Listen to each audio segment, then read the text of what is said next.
Sa tabi namin, nanliligaw si Pinocchio, and it goes a little something like this. Oh! Hindi ko hinangad ang kahit na ano. Oh. Ikaw lang ang siyang talagang gusto ko. That's right. Ewan kung bakit di maintindihan. Ha? Dito sa dibdib ay ikaw ang laman. Yeah. Isip at puso ko ay nag-isa.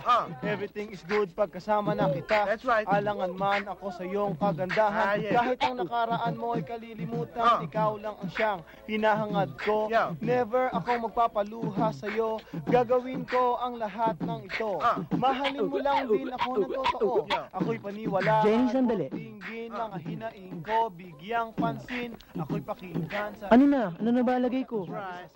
Eh di ba nga, sinabi ko naman sa'yo na napagkasundaan na namin ng mga sisters ko sa sorority na kailangan ang mga magiging boyfriend namin ay member na ng fraternity. Member ka na ba? Hindi. Eh, ba't kailangan pang member ng fraternity?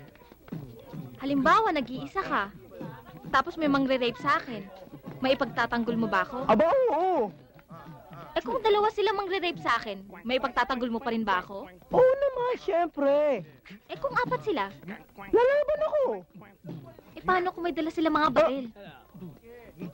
Teka nga muna. Ano ba talaga gusto mo? Yung ma-rape ka o mapatay ako?